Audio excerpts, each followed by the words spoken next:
Kembali bersama kami di Newsline, pemirsa, masih bersama saya Nela Husna. Kita lanjutkan informasi di Newsline. Pemerintah Provinsi Kepulauan Bangka Belitung saat ini berupaya untuk mengembalikan kejayaan lada di Bangka Belitung. Terlebih pada masa pandemi COVID-19, petani lada Bangka Belitung juga menjadi masyarakat terdampak.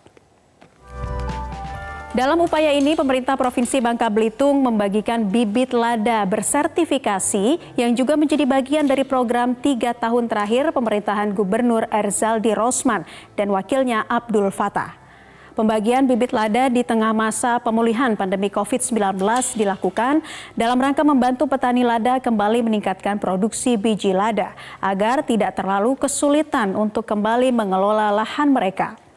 Pada tahun 2020, Dinas Pertanian Babel telah memberikan bantuan penambahan luas lahan 1.425 hektar perkebunan lada, 1.520.000 batang bibit lada, 380.000 kilogram pupuk, dan 15.200 kilogram trichoderma.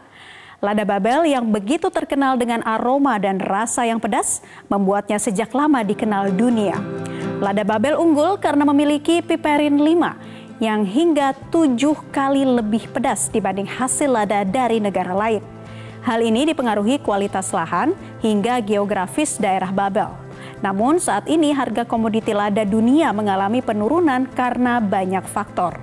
Untuk itulah Gubernur Erzaldi terus melakukan inovasi sebagai upaya mengembalikan kejayaan lada dan mendongkrak komoditi ini dari hulu hingga ke hilir.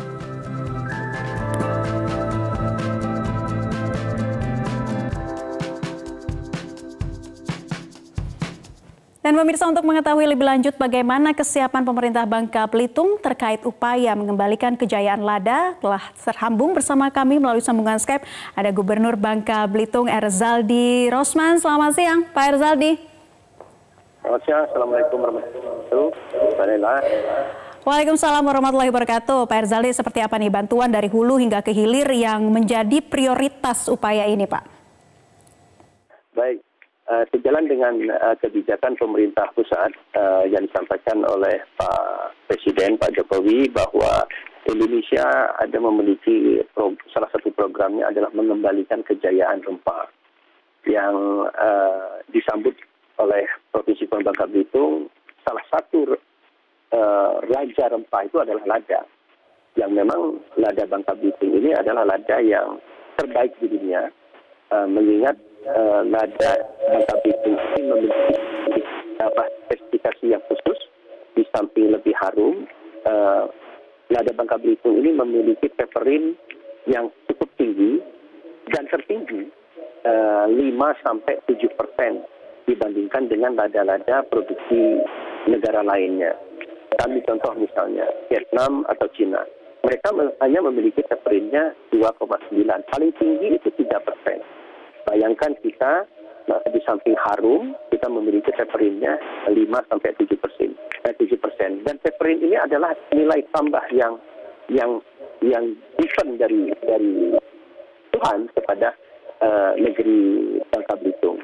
Jadi bagaimanapun kita harus tetap berupaya memberikan bantuan dan kemudahan kepada para petani kita. Mengingat sampai sekarang harga daripada komoditi lada ini belum mengembirakan petani kita. Jadi harganya masih sangat rendah. Itu akibat daripada strategi yang selama ini mungkin keliru yang dilakukan oleh para pedagang kita. Begitu, Mbak Nela. Pak Erzaldi, sebelum kita masuk ke kelompok tani, bisa Anda jabarkan wilayah mana saja yang menjadi perhatian untuk mengembalikan kembali nih kejayaan lada di Provinsi Bangka Belitung? Sejujurnya Bangka Belitung, semua daerah kabupaten itu adalah masyarakatnya adalah petani lada. Namun ada beberapa kecamatan yang menjadi fokus dan sudah merupakan proyek strategis nasional yang sudah disampaikan oleh Bappenas. Itu ada kurang lebih sekitar 3 kecamatan yang menjadi fokus kegiatan proyek strategis nasional berkenaan dengan pengembangan rempah, yaitu Kecamatan Air Bara, Kecamatan Tempilang, Bangka Barat, Barat di Bangka Selatan, dan Belitung ada 3 kecamatan. Dari ketiga kecamatan inilah yang menjadi fokus kita yang lebih besar, tetapi hampir semua kabupaten itu menerima bantuan daripada pemerintah provinsi berkenaan dengan bantuan bibit ini. Karena mengingat petani di Bangka Belitung itu kebanyakan adalah petani lada. Ya, Pak Erzaldi, ada berapa jumlah kelompok tani dan bagaimana juga cara menyiapkan UMKM agar bisa menembus pasar global? Ya, jadi petani kita, kelompok tani kita ini yang terdaftar sampai dengan kementerian itu kurang lebih sekitar 5.500-an, 5.517 kelompok tani yang ada di Bangka Belitung. Dan mereka ini terdiri dari para petani, kelompok tani, yang terus kelompok ini mengerucut menjadi gapoktan. Nah, gapoktan ini nanti ada pembinaan dari koperasi petani. Nah, koperasi petani ini tugasnya lain lagi. Koperasi petani ini tugasnya nanti adalah sebagai pemasar daripada lada-lada dari petani. Nah, lada-lada dari petani ini yang biasanya tadinya ini kebanyakan dibeli langsung oleh para pengumpul kepada petani. Sekarang kita mendidik kepada para petani agar lada-lada ini langsung dibeli oleh koperasi. Sehingga koperasi inilah yang berhadapan langsung dengan para petani kita, yang nantinya ini sistem lada ini sudah kita masukkan ke dalam sistem perdagangan bursa lada. Jadi nanti petani ini melalui koperasi bisa menjualkan langsung ke bursa. Pemerintah membina mereka dari segi mutu yang mana mutu ini sudah disosialisasikan. Mutu ini terdiri dari beberapa kelas. Yang pertama adalah kelas premium, yaitu lebih dikenal dengan mentok white paper 1, terus kelas medium, mentok white paper 2, terus kelas rendah. Jadi sehingga harga itu sekarang sudah dipilah-pilah oleh para petani.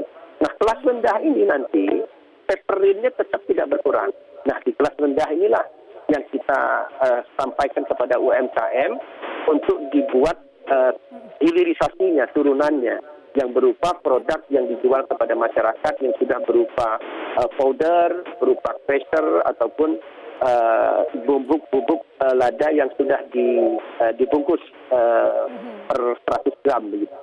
Baik, Pak Erzaldi, mengingat kualitas lada terbaik yang dimiliki Provinsi Bangka Belitung, ada berapa Pak target produksi lada dan target ekspornya serta kerjasama antar negaranya seperti apa Pak? Nah, ini terus terang saja, penghasil lada terbesar itu adalah Vietnam.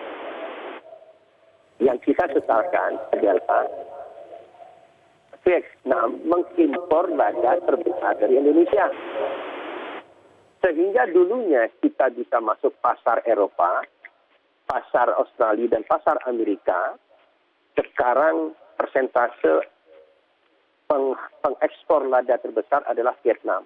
Maka sekarang strategi kita adalah kita membuka kembali bekerja sama dengan Indonesia in your hand, salah satu pasar yang menyebarkan pasar sampai ke Eropa dan produk-produk rempah-rempah ke Eropa dan Australia dan Amerika.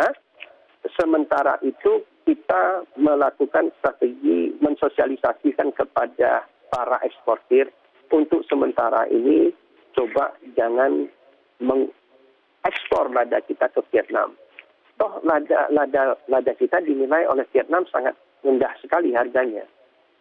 Kita harus bisa berani menahan tidak mengekspor ke Vietnam, tapi kita mengekspor ke negara-negara yang memang harga ladanya mereka beli dengan harga yang tinggi. Jadi nilai tambahnya jangan lagi kita beli ke Vietnam. Kenapa kita tidak langsung saja ekspor ke negara Eropa ataupun Amerika dan Australia?